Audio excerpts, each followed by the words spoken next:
Let us start the scientific session for the day. The first keynote lecture of the day is by Dr. Thomas George Kallerekal on the topic Oral Epithelial Dysplasia Grading and Evolutionary Perspective. Dr. Thomas George Kallerekal is working as Associate Professor, Faculty of Dentistry, University of Malaya, Kuala Lumpur. He currently serves as the head of the discipline and coordinator for the doctoral program in oral pathology and oral medicine offered by the University of Malaya. He has published widely with more than 70 publications in peer-reviewed journals. He has contributed to a chapter entitled Laboratory Diagnostic Procedures in the textbook of Oral Medicine, Oral Diagnosis and Oral Radiology, published by Elsevier India, and is one of the editors of an upcoming book titled Clinico-Pathological Correlation of Oral Diseases. Dr. George is an active reviewer for several journals indexed in the Web of Science and research grants, including the New Zealand Dental Research Foundation, Oral Health Research Fund, and University Malaya Impact-Oriented Interdisciplinary Research Grant Program. He is a strong advocate for early detection of oral cancer and is a member of the task force for the National Oral Health Plan 2021-2030 of Malaysia. I invite the chairpersons for the session, Dr. Babu Matthew Sir and Dr. Anila Kannagaran ma'am. Dr. Babu Matthew Sir, our Bhishmacharya, has pursued his MDS both in oral and maxillofacial pathology and oral medicine and radiology. So was a retired professor, community oncology, Regional Cancer Center, Trivandrum, former professor, Ragas Dental College, former dean, Assisia Dental College, and the dean research, PMS Dental College. We welcome you, sir. Dr. Anila Kannagaran has completed her BDS in 1996 and MDS in 2001 from Government Dental College, Thiruvananthapuram. Ma'am has 20 years of teaching experience in dental and medical colleges under the auspices of Kerala University of Health Sciences. At present, ma'am is working as a professor and head, Department of Dentistry, Government Medical College, Palakkad. We welcome you, ma'am. Over to you, Dr. Thomas George Kallerekal, for the keynote lecture.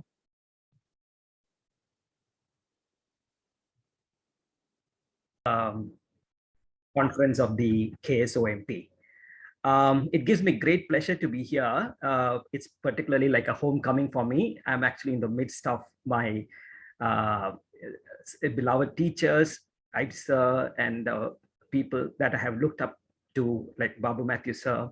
It gives me great pleasure to be here and talking to you all. Actually, I'm a little jittery now. I'm not very sure whether I am qualified enough to be speaking in front of you all.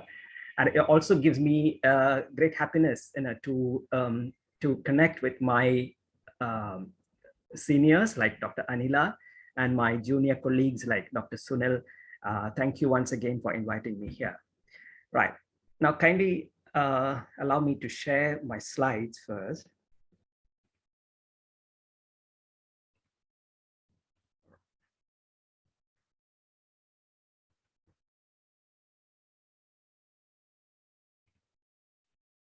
Okay, can you see my slides clearly?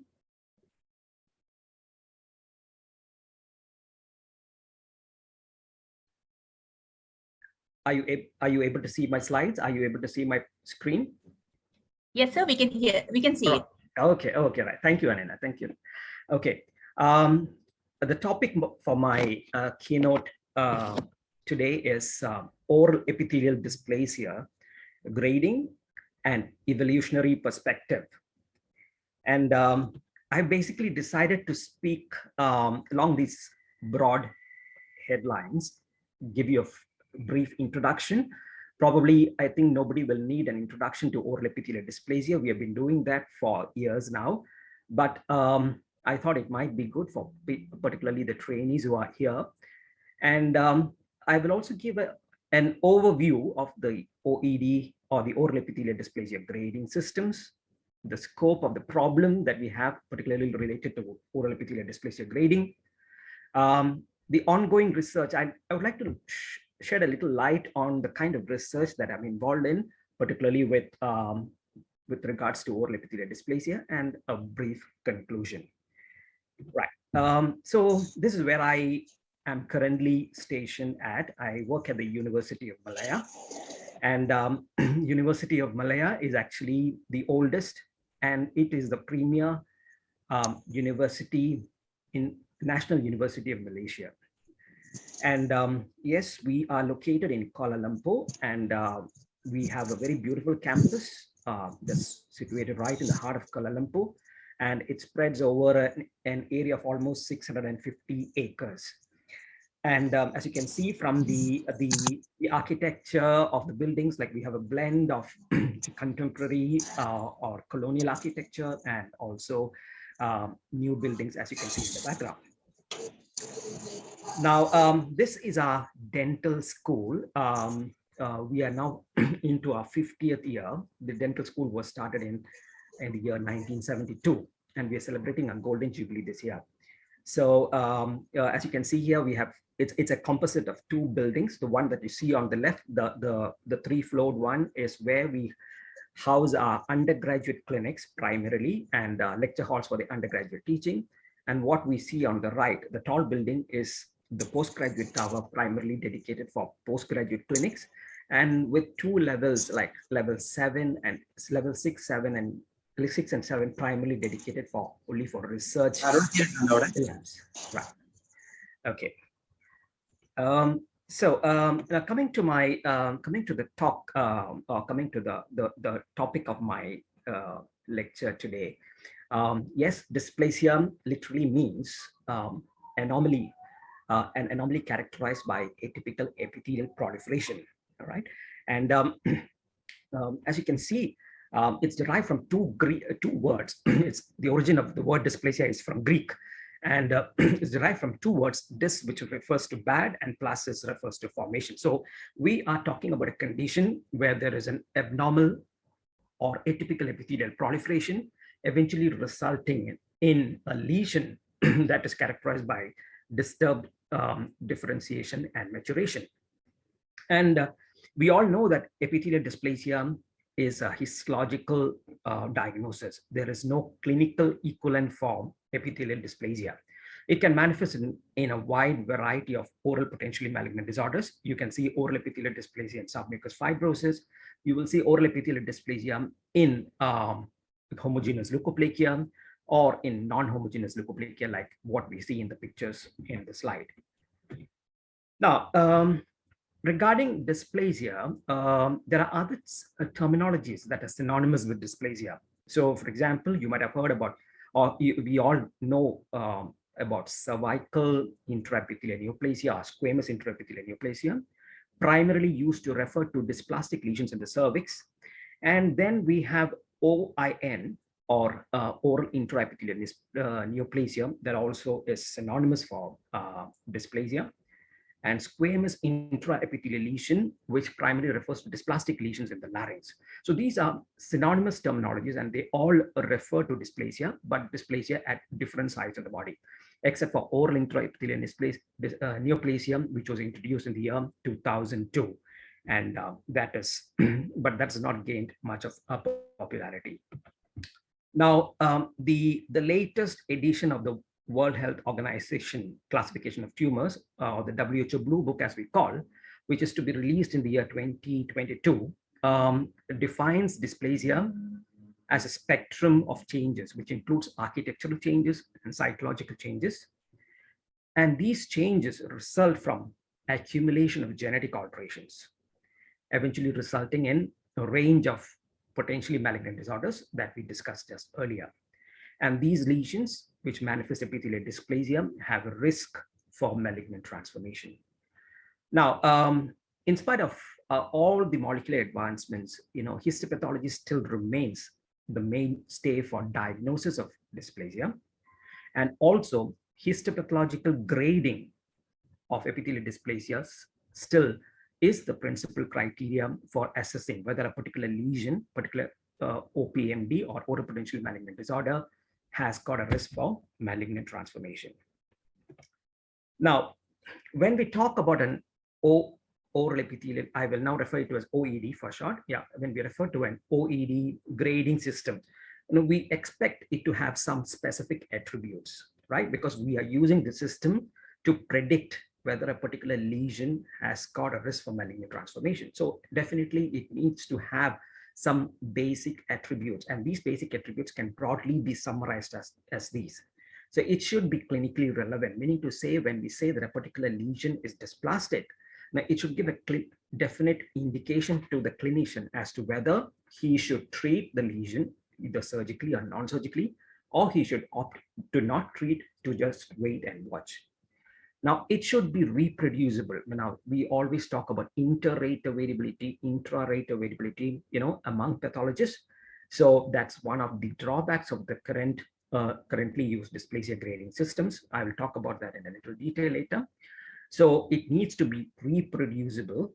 And lastly, it needs to be biologically significant, meaning to say this particular grading system should be able to determine whether a particular lesion showing dysplasia has a tendency or has a risk for malignant transformation. So now let's just look at the different OED grading systems that we have come across, and that we have been exposed to as far as oral epithelial dysplasia grading is concerned. So the first one, or the first grading system that was introduced, was the grading system by Smith and Pinbog in the year 1969.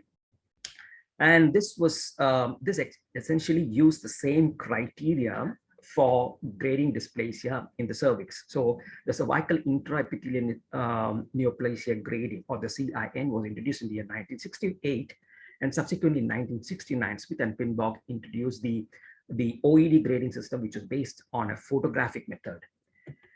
Now, subsequent to that, we have had multiple OED grading systems, more than 20 different OED grading systems. Some of them are not well known. Many of them have not been validated. So I'll be talking about a few of these systems that are primarily, indicated in the left-hand side of the table. So, yeah. So primarily, I think for all pathologists, for all oral pathologists here, when you see a section like this, you will definitely know what you're looking at. So we are looking at a section which shows significant dysplastic features. And if I were to elaborate those dysplastic features, this particular section shows drop-shaped reety ridges. We have got cells or nuclei showing hyperchromasia. We have cells with enlarged nuclei or anisocytosis. We have features consistent with anisonucleosis. We also see features like cellular pleomorphism and nuclear pleomorphism, right? So all of these features can be appreciated in this particular section, and I think we all as pathologists, we are all very, very familiar with all these features. Now, similarly, in this particular section, yes, we do see some features that were not so pronounced in the earlier slide. What we are seeing is a marked disorganization of the maturation pattern. So what we see primarily here is an increase in the keratinization, particularly in the cells that are located in the lower layers. We would not normally see that because we expect the cells to mature in an organized pattern as they move from bottom to the top. So these are again dysplastic features which as oral pathologists we are all very, very familiar with. So our primary aim, or the primary aim of the different grading systems, is to analyze these different features, determine whether this particular lesion showing these features is dysplastic, and predict and at least state whether this particular lesion has got a risk for malignant transformation. So I think when you compare to the two slides that we saw earlier, this particular slide does not show any of the features that we mentioned earlier. So this is basically a section that does not show any epithelial dysplastic features except for an increased layer of keratin of the surface, which is not essentially a dysplastic feature, right? So Coming to the Smith and Pinbog OED grading system, which is also called the Smith and Pinbog's photographic method, they analyzed 13 histopathological features, 13 definite dysplastic features, and they assigned a score for each of this feature, and each of these feature was graded as whether it's present or absent, and if it is present, whether the manifestation was slight or marked. And accordingly, each of these particular features was given a score of 1 to 10, depending upon its manifestation, whether it's slightly present or markedly present in the section. Now, after tabulating all the scores from the observations, they came up with a grading system where dysplasia was classified as mild, moderate, and severe. And these are the scores that determine whether a lesion falls into a category of mild, moderate, or severe dysplasia. But actually, when you look at this particular system, it's very subjective, because as you say, when you analyze a feature to be markedly present or slightly present, and you're giving a score of that can range from 1 to 10, it becomes very, very subjective. So there's no specific criteria as to how the weightage for each of these features has to be given. So that was one of the major drawbacks of this particular grading system. And obviously it was quite cumbersome, tabulating all the scores and coming up with a composite score to determine whether this particular lesion is dysplastic or not.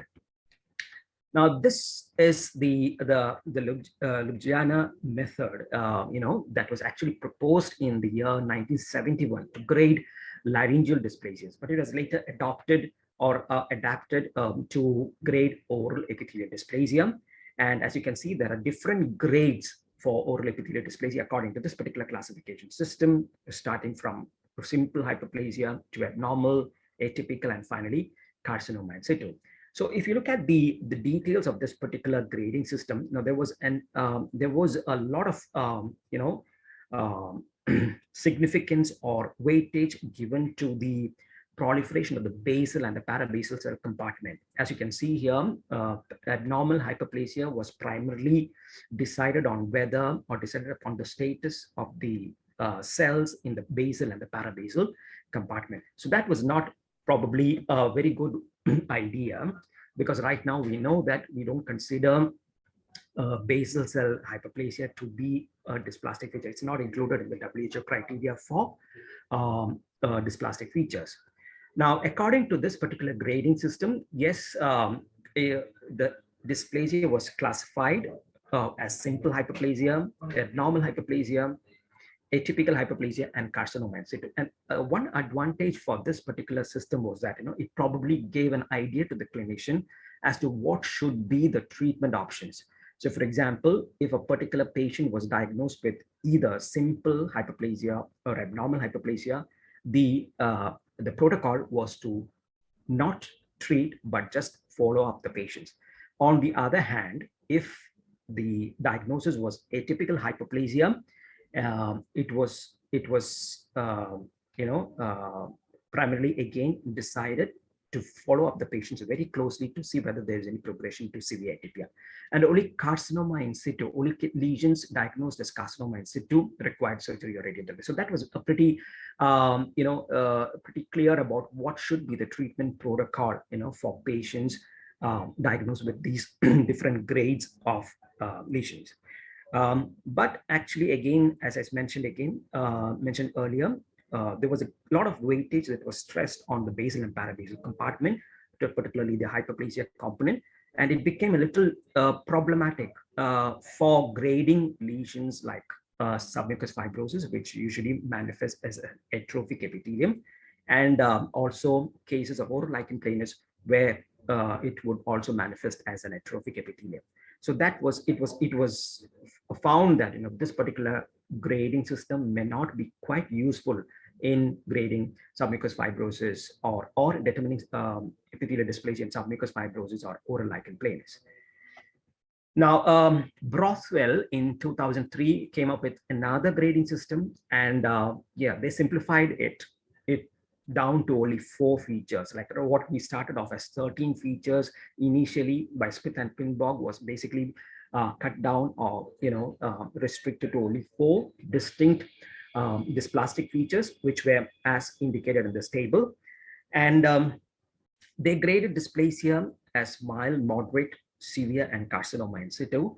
And yes, it was pretty easy. It was not so cumbersome like the other 2 grading systems that I discussed earlier, but there was no justification as to why only these specific 4 features, which are nuclear hyperchromatism, nuclear pleomorphism, and basal and parabasal hyperplasia and bullous ridges were considered to be analyzed. So there was no specific justification why these 4 features from out of a list of 13 features were selected to grade dysplastic lesions.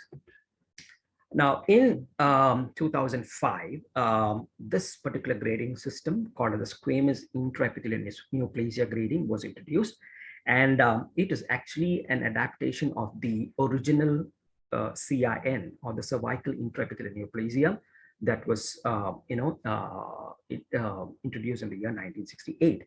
Now, actually, we all know that when you talk about cervical epithelium, it's very, very different from the morphology of the cervical epithelium is very different from an oral mucosal epithelium. Now, it's the epithelial lining in the cervix is usually of uniform thickness, as you can see here in this particular image. And it's very easy to divide that particular epithelium into thirds. Now, you have a lower 1/3, middle 1/3, and upper 1/3. So that was easy to divide that particular epithelium into thirds. And it was easy to classify dysplastic lesions based on the level or the level of the thirds which were affected. So, for example, CIN grade 1 would indicate that all of these dysplastic changes are primarily confined to the lower 1/3, whereas if it is CIN 2, it would be in the middle 1/3, or CIN 3, it would be in the upper 1/3. So it was primarily not upper 1/3, the full thickness of the epithelium. So basically, it was pretty easy to follow this type of grading system for cervical epithelium, based on the thirds that were affected.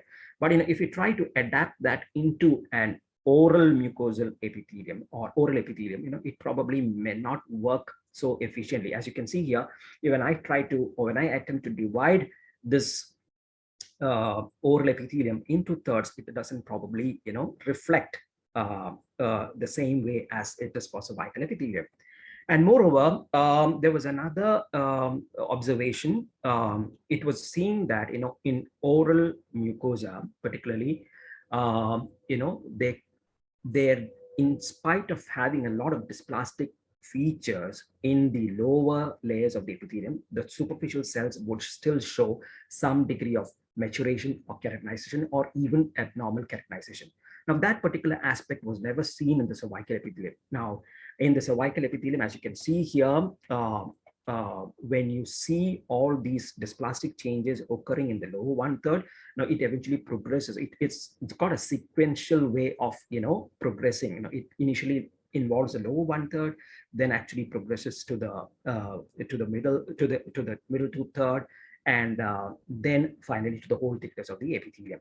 But when you talk about oral epithelium, that is not the case. Even when you have a lot of significant dysplastic features in the lower 1/3 of the epithelium, you may still have cells that may show a maturation pattern or abnormal keratinization pattern, or even an abnormal keratinization pattern.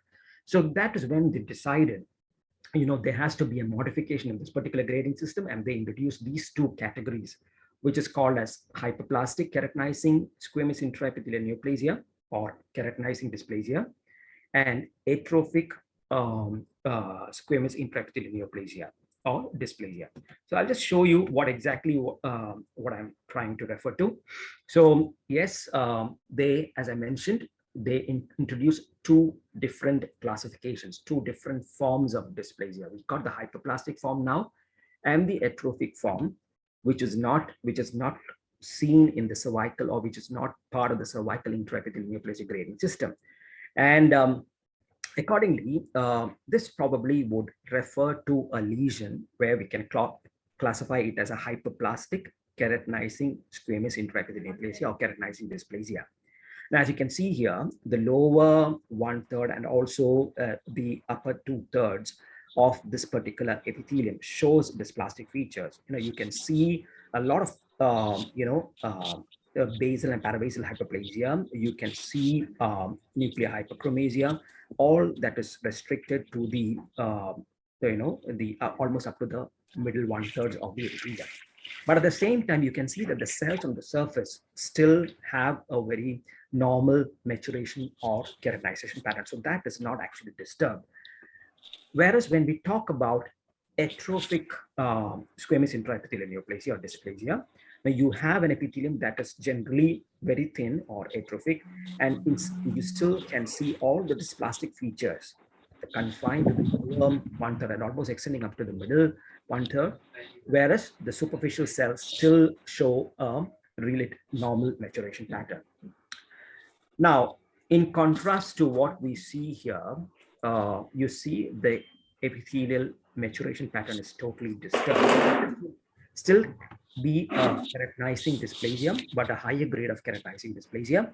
As you can see here, there are dysplastic features in the lower part of the epithelium, but the superficial cells do show abnormal maturation, abnormal keratinization characterized by individual cell keratinization and even formation of keratin pearls in certain areas. Whereas this what would be like, an atrophic squamous intraepithelial neoplasia. So that was an important aspect, like a recognition of two different types of dysplasia. One is a keratinizing dysplasia, and the other one is the atrophic dysplasia, as you can see here in this particular slide.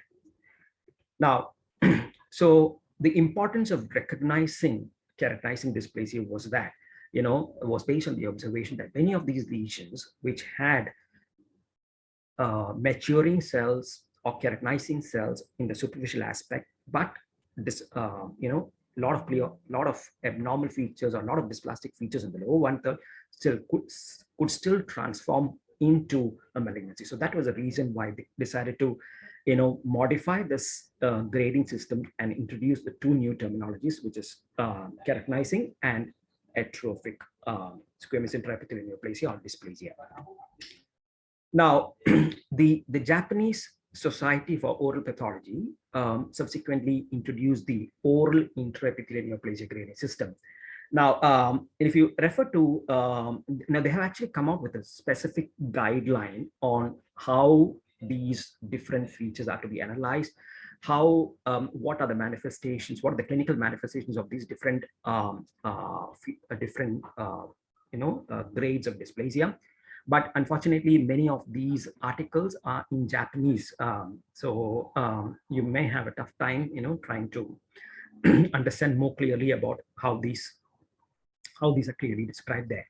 So according to this particular grading system, basically the lesions can be classified as reactive epithelium or reactive atypical epithelium, oral epithelial dysplasia, and oral intraepithelial neoplasia, or OIN for short, which is again classified into a differentiated type and a basaloid type. So now, as you can see here, we basically have a group of lesions which we classify as OIN, and in that we have the differentiated type and the basaloid type, which actually is consistent with the hyperplastic and the atrophic squamous intraepithelial neoplasia. The differentiated type of OIN actually correlates with the hyperplastic OIN, hyperplastic SIN, and the basaloid OIN actually correlates with the atrophic SIN. So the Japanese group of pathologists, they did away with the use of terminologies like hyperplastic and atrophic, and they brought in these two terminologies, which is differentiated type of dysplasia and the basaloid type of dysplasia. So differentiated type of dysplasia, as consistent with what I mentioned in squamous intraepithelial neoplasia, the hyperplastic type, the basal cells will show all the pleomorphic features, will show all this atypical dysplastic features, but the superficial cells will show an increased tendency towards keratinization. Whereas when we talk about ORN, basaloid type, it equates with the atrophic type of squamous intraepithelial neoplasia, where you get to see minimal degree of keratinization. You in fact see a top to bottom or bottom to top change characterized by proliferation of basaloid type cells. So we're talking about a very undifferentiated type of epithelium that is equivalent to, what we call as CIS, carcinoma in situ. We will not use the terminology right now. It's consistent with severe dysplasia. And clinically, if you were to see a lesion with OIN basaloid type, it would be definitely an erythroplakia. And we all know erythroplakia is not very common to see in the oral cavity. We normally see homogeneous and non-homogeneous leukoplakias more commonly when compared to erythroplakia. So the Japanese group, they found they had a problem. On one end of the spectrum, we had the differentiated dysplasia, which I mentioned, the features which I mentioned just now. And on the other end of the spectrum, we had the basaloid dysplasia. And in between this spectrum were a group of lesions which showed the dysplastic features, but it was not really, it couldn't really be classified as a differentiated type of dysplasia or a basaloid type of dysplasia. So that is when they decided to use the terminology oral epithelial dysplasia for all these borderline lesions. And they specified that these borderline lesions need to be followed up for a period of at least 5 years. Whereas, okay, this would be an example of, OIN, oral epithelial dysplasia. So we are not seeing a marked tendency towards keratinization. We are not seeing a marked tendency toward the basaloid phenotype. So we are looking at a lesion which still shows some dysplastic features, but we are not very sure where we should group them. So that's when they decided that these lesions be referred to as oral epithelial dysplasia, with the caveat that they have to be followed up for a period of 5 years. Now, coming to the other two types of dysplasia, the differentiated type of dysplasia had a tendency towards malignancy, had a tendency to form malignant transformation, usually within 5 years, whereas the basaloid type had a greater risk for malignant transformation and a faster tendency for malignant transformation, usually observed within a period of about 6 months. Now coming to the binary system, now this is where all our current interest is focused upon. This was introduced in 2006 by Kujan et al. And yes, basically dysplasia grading had to be based on architectural features and psychological features.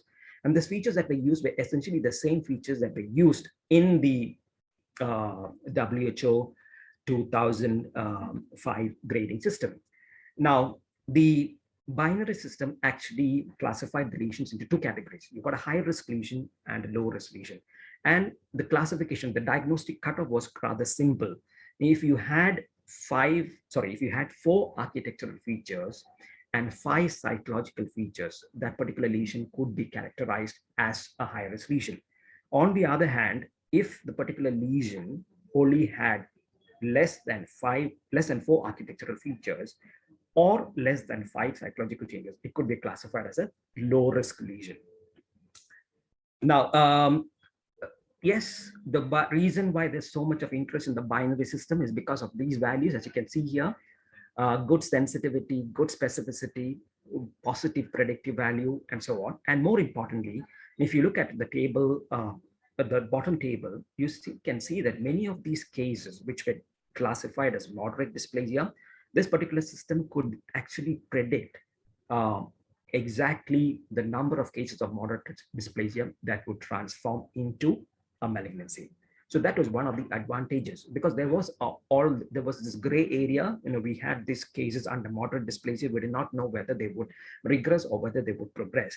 But this particular system, the binary system, actually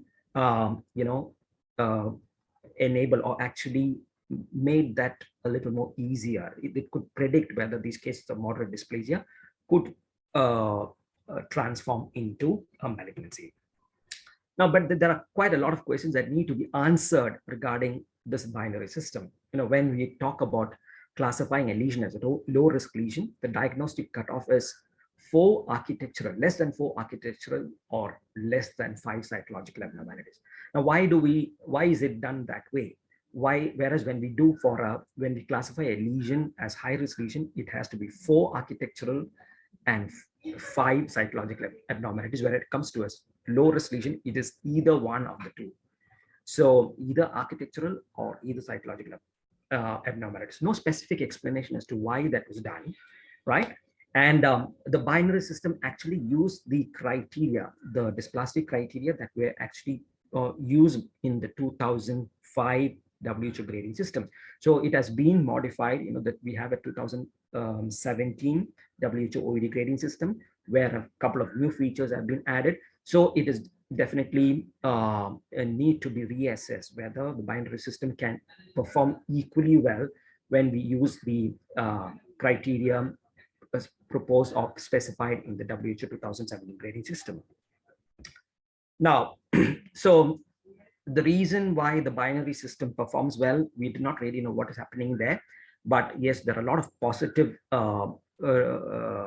there's a lot of positive evidence which suggests that is very good. But when a pathologist actually has to decide between low risk lesion and high risk lesion, rather than selecting from mild, moderate, and severe, it becomes a little easier for the pathologist to classify, use a binary system. So is it just a statistical, is it just a statistical anomaly? Because the selection process becomes easier from selecting 1 from 3 rather than selecting 1 from 2. So it's basically, we do not really know whether the projected predictive capability of this binary system is really good enough. So that's where then this particular group of researchers, Nankiewel, in 2013, they had certain apprehensions. They were not very sure whether the what is being projected is really correct. But right now, we definitely feel that the binary system for oral epithelial dysplasia grading really performs well as far as inter-rater variability is concerned, as far as primarily of the inter-rater variability. Now, coming to speak a little on the WHO classification systems, the Oed grading systems. Yes, the first WHO classification system came out in 1978, and we had 12 features, 12 dysplastic features to be analyzed, but there were certain drawbacks. There was no specific guidance on how to grade the dysplasia. Dysplasia was graded as mild, moderate, and severe, and it was based on the number of the features that were present. So, it was also again very subjective, no clear guidelines. In 2005, yes, the features were classified into architectural changes and cytological changes. We had 8 architectural changes and 9 cytological changes. And there were specific criteria. We had to grade both cytological and architectural features in order to consider that particular lesion as dysplastic. And the basis for classifying a lesion as mild, moderate, or severe was based on the thirds that were affected. So if you had all the dysplastic features confined to the lower 1/3, it will be classified as a mild dysplasia. Similarly, in a moderate and severe as the levels become more affected. But there was always a provision to upgrade the dysplasia grading if there were marked cytological changes. So just not strictly based on the third level, the levels of the third that were affected. There was also an stress given on the other other dysplastic features present. Now, coming to the different grades of dysplasia in the WHO 2005 grading system, we had 5 grades: hyperplasia, mild, moderate, severe, and carcinoma in situ. Now, when from 2005 to 2017, we see that there are changes. Loss of cohesion has been added as an architectural feature, which is not present in the 2005 grading system. Nucleus size, increased nucleus size was removed from the list of cytological and cytological features. And yes, hyperchromasia was added as a cytological feature, whereas the diagnostic grades or the diagnostic categories were cut down from 5 to 3. So instead of hyperplasia was removed and severe dysplasia was combined with carcinoma in situ. And the importance of grading based on the thirds that were affected was downgraded. So it was not really important to grade based only on the thirds that were affected. Now, looking at all this, starting from the Pinbog system right now to the 2017 grading system, and as well as a binary grading system, now you might think, the way these grading systems have been developed is just is it just an arbitrary division? No, you just decide, that these many features will constitute mild dysplasia, or these many features will constitute a higher risk lesion. And has there been a serious understanding of what goes behind these morphological changes that manifest as oral dysplasia?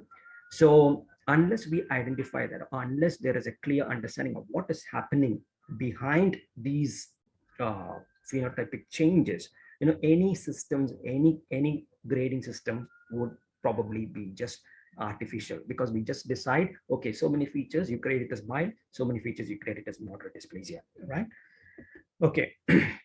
The other problem that we face is regarding the reproducibility of this grading systems. Like, we always have a problem with inter-examiner variability and also intra-examiner variability. And some of these histological features are difficult to be analyzed, or difficult to be, there's a very poor agreement as far as certain features are concerned, primarily because we do not have any standard definitions as to what defines, probably, cellular pleomorphism, or what actually defines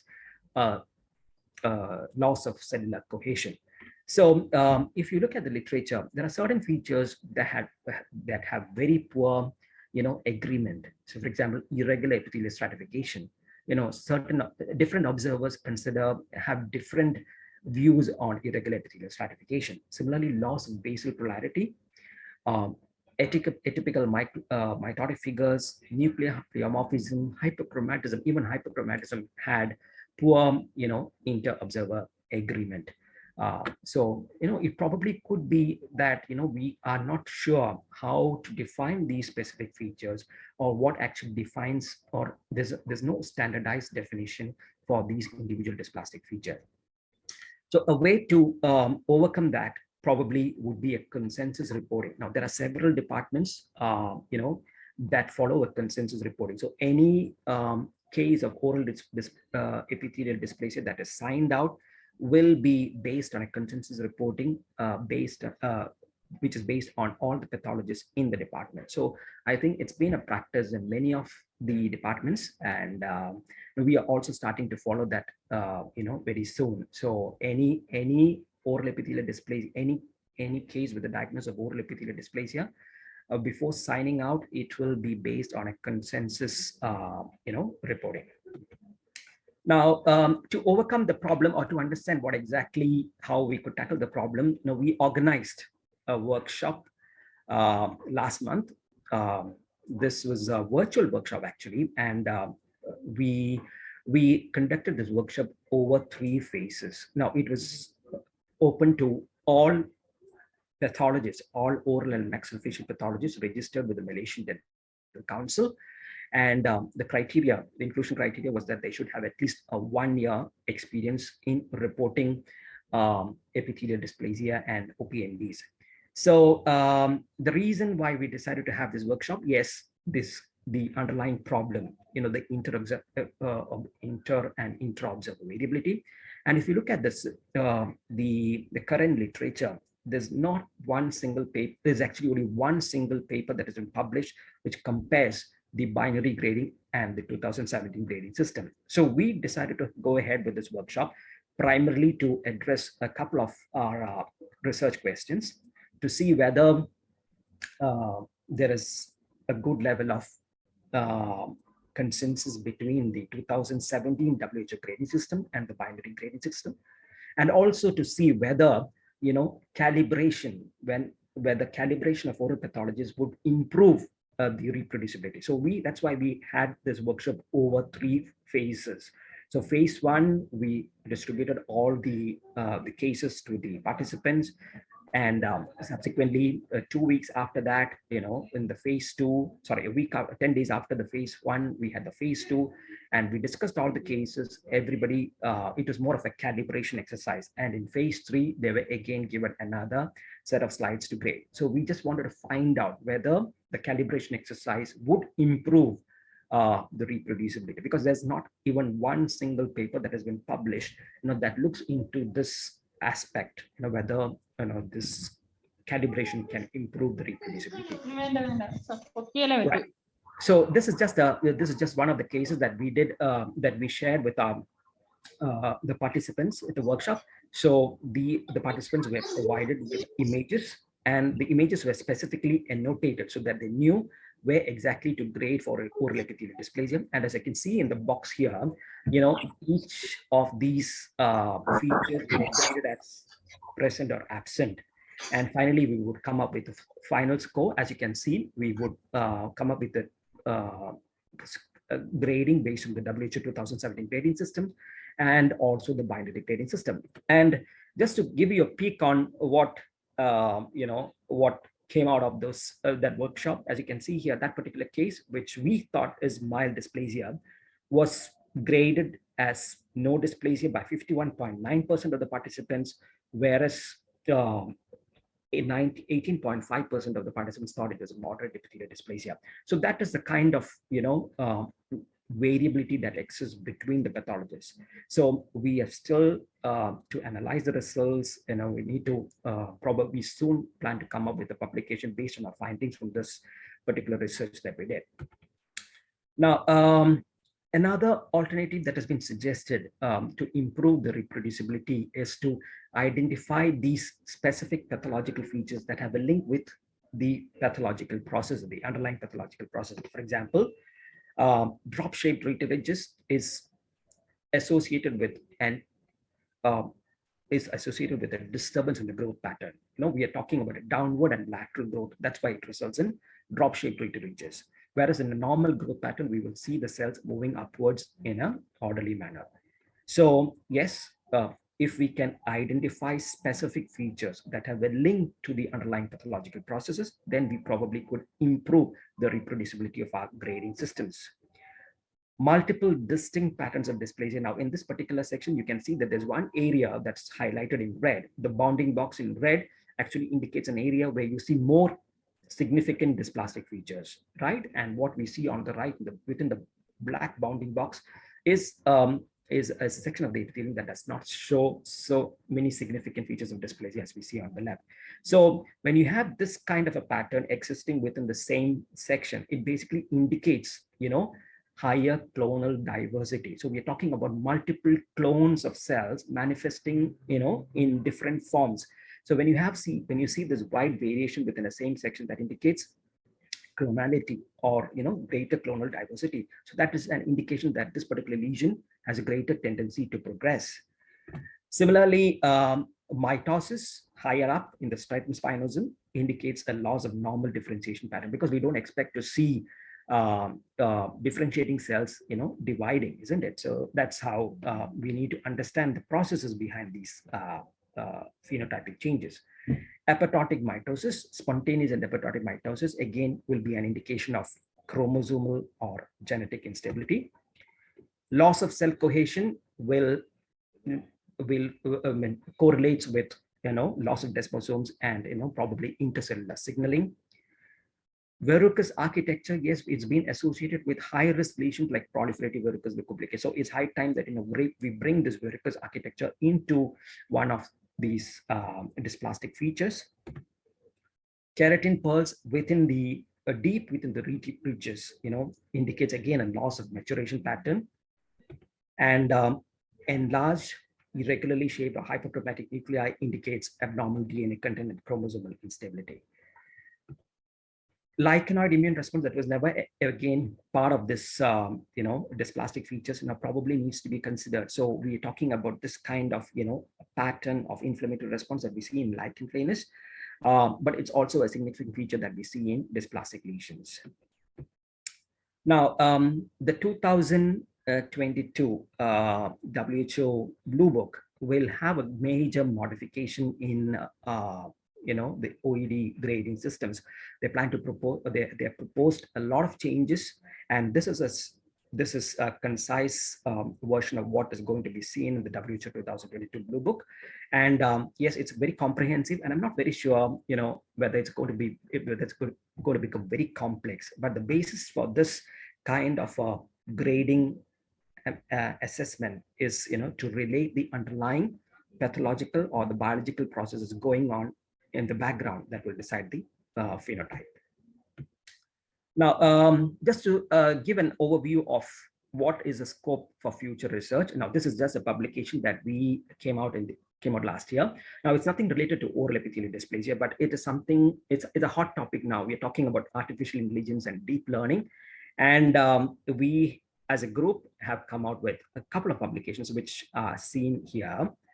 And what we did in that particular research was, like, we were trying to see whether we could utilize the deep learning system or artificial intelligence, which is the deep learning system is actually a division of the artificial intelligence. We were seeing whether we could utilize this deep learning system to analyze clinical images of OPMDs and oral cancer, and whether we could train the deep learning model to identify lesions of high risk. Now, the reason why we thought this could be helpful is probably over the years, like this system could assist the clinicians in categorizing whether this particular lesion or whether this particular patient should be referred to, or probably need to be treated immediately, and so on. So based on what we did on this particular study, I have now extended it to include OED, or oral epithelial dysplasia grading system. So my research question is, will artificial intelligence or deep learning aid the pathologist to enhance the objectivity of dysplasia grading? Now, it may sound very simple, like you might think, okay, the computer will be able to give us an idea of what all dysplastic features are present. But what goes behind training that particular model is really cumbersome. Now, myself, I'm actually quite deeply involved in this particular work, but I don't have any positive results to show at this point. So what I do is I grade each of these cases and annotate each of the dysplastic features that I see in that particular section. So for example, like you can see here, this particular section, I mean, we're talking about one small bit of that section has been annotated, and we're talking about the different types of dysplastic features that we see in that particular field. So I need to provide correct information to the model, so that then only the model can be trained to understand what is nuclear hyperchromatism, what is cellular pleomorphism, and so on. So this is exactly what goes behind the scenes. So I annotate a particular area. As you can see here, we are looking at nuclei with abnormal variation in the shape. Now, we cannot be over over optimistic, because we have 16 different dysplastic features to be analyzed, or to be, the model has to be trained for 16 dysplastic features. Now that's going to take a long time. So what we decided is, like, we select a couple of these features first. So we have selected nuclear pleomorphism, we have selected nuclear hyperchromasia, and this basically is what goes on behind, to try and training the model. So it's going to be a long process, and hopefully, we might be able to share some results soon. Now, coming to the biological significance, now we all talk about genetic alterations accumulating over a period of time and eventually transforming into cancer. And we are also aware of different molecular and genomic changes, that are seen in oral epithelial dysplasia. Now, the problem is, we know about the clonal diversity. There are multiple clones of cells that are present in dysplastic lesions, and we do not know which of these clones may eventually, progress to a cancer. So, that will result in a lot of random new genetic changes. So my point, what I'm trying to say is, we probably may not be able to determine a specific molecular pathway to cancer. That's because of the clonal diversity.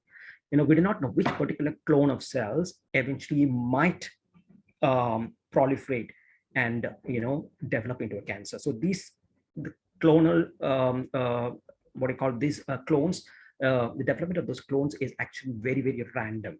So there's a limitation as to how much we can do, or we probably may not be able to determine any specific genetic signature that determines whether this particular OED or OPMD showing OED will transform into cancer or not, right?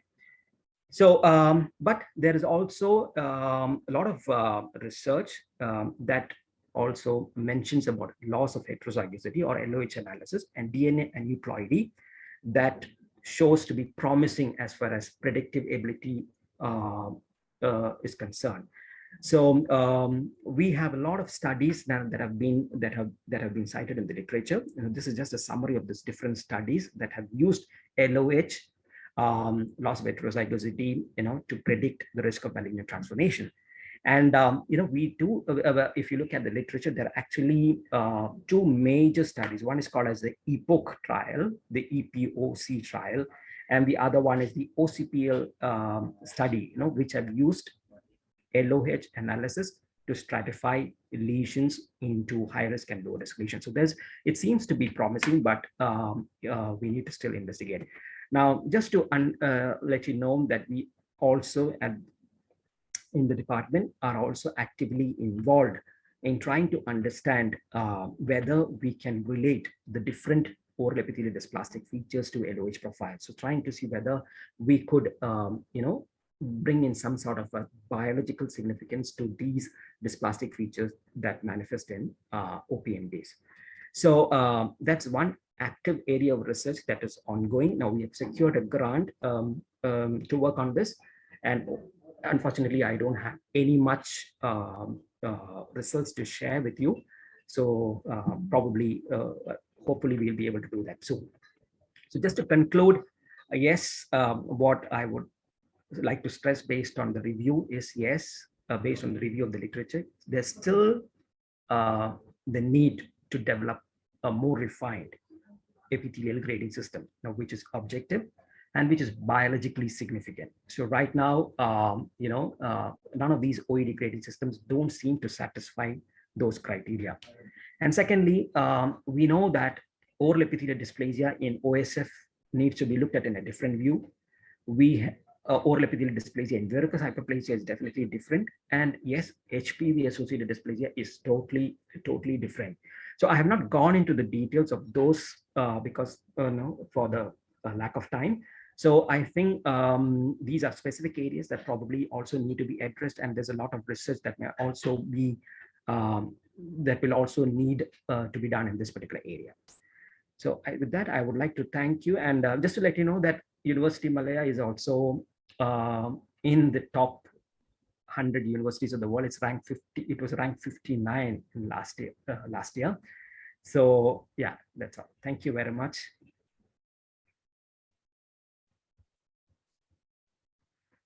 Thank you, Dr. Thomas George Kalarekel, for the astounding and phenomenal presentation. Delegates, the platform is now open for discussion. Let me just unshare my screen. Sorry. Yes, sir.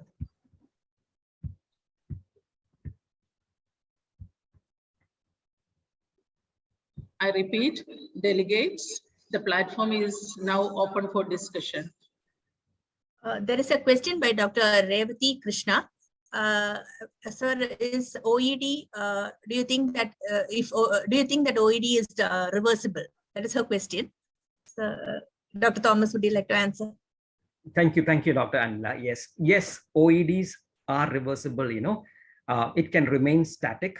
It may be reversible, and it can progress. So that is what we understand. Does that answer the question? But what specifically determines whether a particular OED grade will reverse or remain static is still not very clear.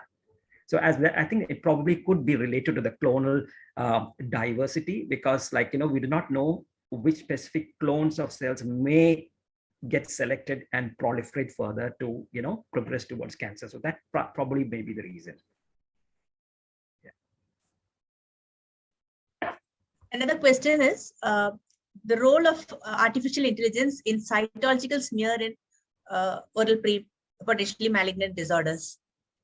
Role of artificial intelligence, which is what you have been explaining.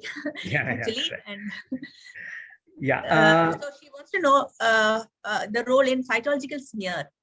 Exactly. Yeah. Yeah. Thank you for that question. Yes, it is possible. In fact, we actually, devised a study, and we applied for a grant from an organization in Japan last year. And our plan was to, utilize smears and also develop a specific model that can predict whether this particular, particular features could determine whether they are precancerous or not.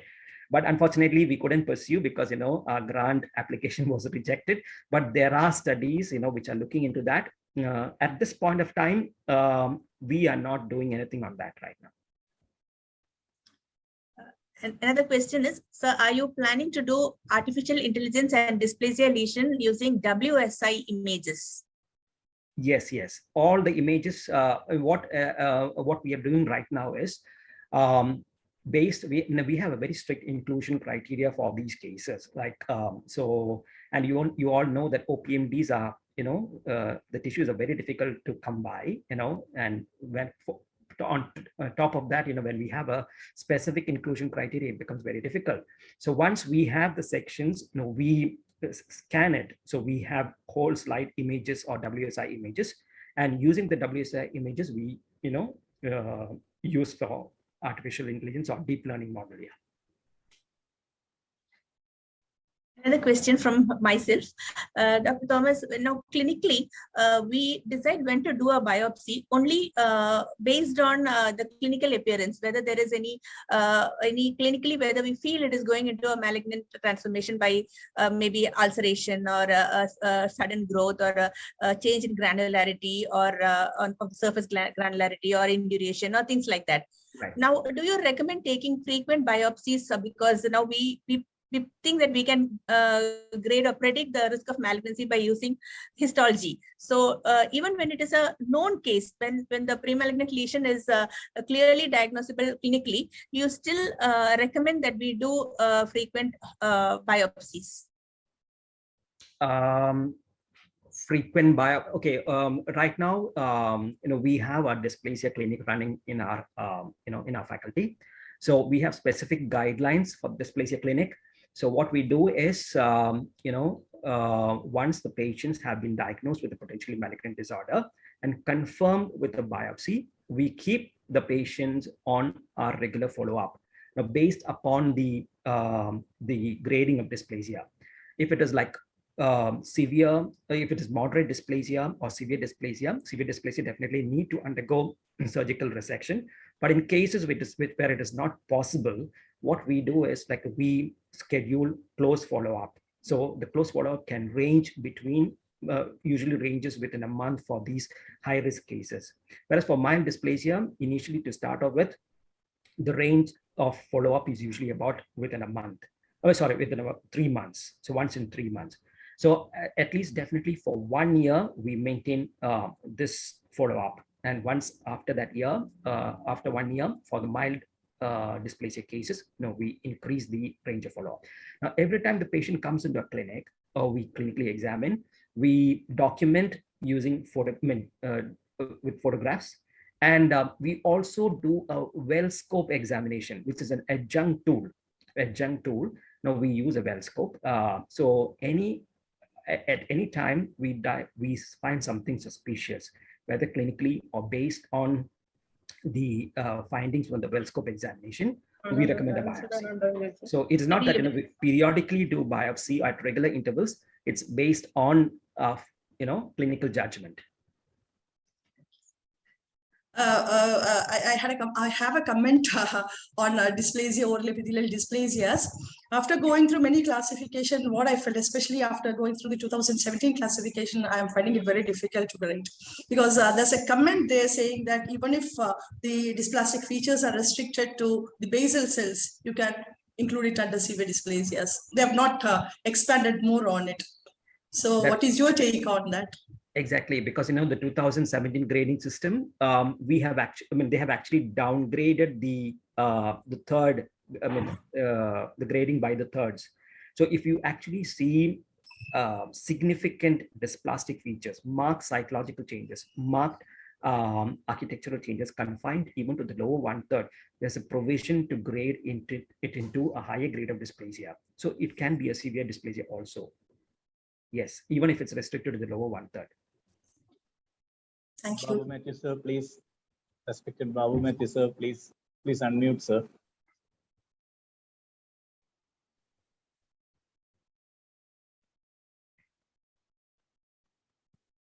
Sir, Am I audible now? yes, sir. Yes, Yes, sir. Yes, sir. Yesterday evening, when Sunil said that I have to chair the session, I was taken aback. Only because when I saw the topic, I was happy, because when Dr. Thomas George Callerecal speaks about the evolution of dysplasia, I was very much involved in the work by Colin Smith and J.J. Pinbog, published in 1969. Yes. Because that was the year I finished my MDS in oral pathology and came back to Trivandrum, joined in the research project called Indo-Danish project. Yes. And all the slides used in the study was from Trivandrum. And Colin Smith and Pinbog and myself and late Dr. Jacob Zakaria, we spend days and hours in the pathology laboratory to select the slides, to take photomicrographs, finally the book outcome. That gives me tremendous pleasure to remember my past colleagues. Then I want to express my opinion in 2 sentences in simple terms. Dysplasia is a microscopic term, disorderly proliferation of epithelium. And we are looking at the evolution of study and classification and rating.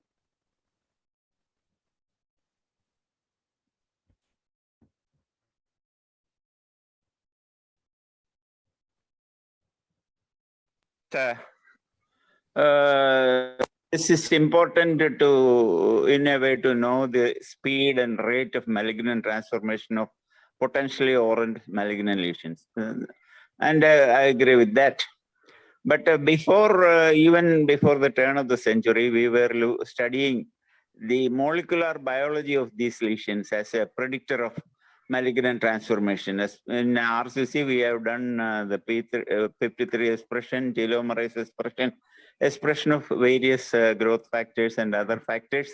And linking the findings in under the microscope with the molecular value, we will be able to little more accurately predict whether a lesion requires only follow-up or treatment. Right. So that one sentence I want to add, and I congratulate Dr. Thomas George Callerecal for a very clear and very useful presentation. And Sunil for giving me this opportunity. Thank you. Thank you very much, sir. I'm honored. I'm extremely honored. Thank you. Thank you, Babu Matthew, sir, and thank you, Dr. Anila Kannagaran, ma'am, for chairing the section. And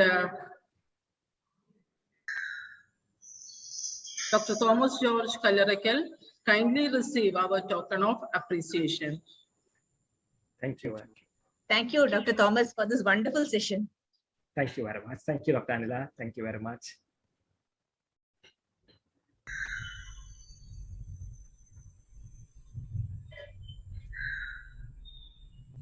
Now let me proceed.